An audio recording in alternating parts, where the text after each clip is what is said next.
আসসালামু আলাইকুম। আজ আমি তৈরি করে দেখাবো রেস্টুরেন্ট স্টাইলে চিকেন ফ্রাই। চলুন তাহলে শুরু করা যাক। চিকেন ফ্রাই তৈরির জন্য আমি 2টা মুরগি এইভাবে কেটে ধুয়ে পরিষ্কার করে নিয়েছি। এভাবে কেটে নিলে মশলাগুলো সুন্দরভাবে মাংসের মধ্যে ঢুকে যায় এবং খেতেও অসাধারণ হয়। আদা বাটা দিয়ে দিচ্ছি 1.5 চা চামচ, রসুন বাটা দিয়ে দিচ্ছি 1 চা চামচ।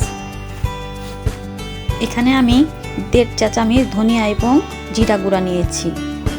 1.5 চা চামচ নিয়েছি মরিচের গুঁড়া, 1/2 চা চামচ আমি হলুদের গুঁড়া নিয়েছি। সব উপকরণ আমি দিয়ে দিচ্ছি। গরম মশলা গুঁড়া আমি দিয়েছি 1/2 চা চামচ। লবণ দিয়ে দিচ্ছি 1 চা চামচ।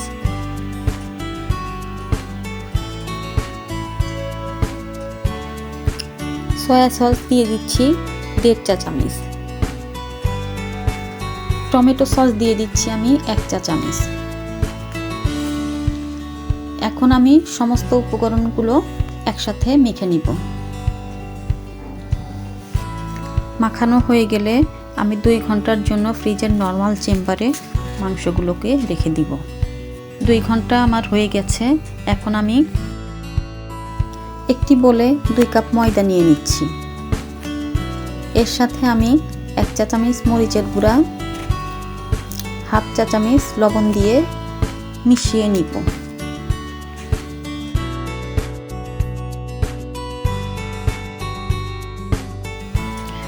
আমার মেশানো হয়ে গেছে। এখন আমি একটি বাটিতে 2টা ডিম ভেঙে ফেটিয়ে নিব।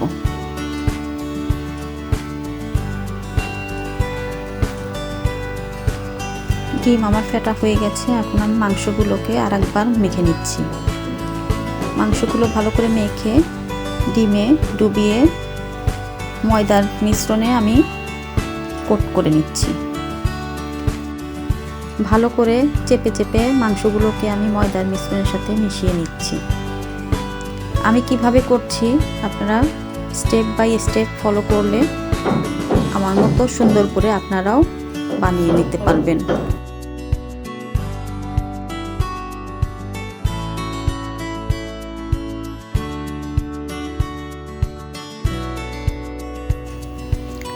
আপনাদের সুবিধার জন্য আমি আরেকটি দেখিয়ে দিচ্ছি। আমি কিভাবে করছি আপনারা দেখে বুঝে নেবেন।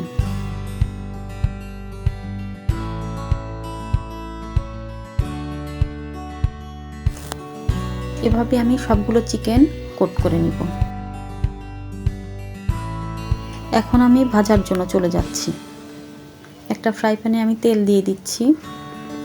তেলটা গরম হয়ে আসলে চিকেনগুলো আমি এখন দিয়ে দিব। মাঝারি আঁচে আমি চিকেনগুলো 10 মিনিট করে ভেজেছি।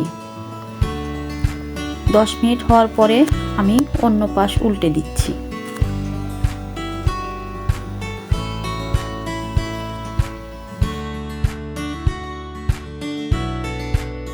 আমার 10 মিনিট করে 20 মিনিট ভাজা হয়ে গেছে। চিকেনগুলো আমি এখন উঠিয়ে নিব। আমার মতো এভাবে যদি আপনারা বাসায় ট্রাই করেন অবশ্যই আপনাদের ভালো লাগবে।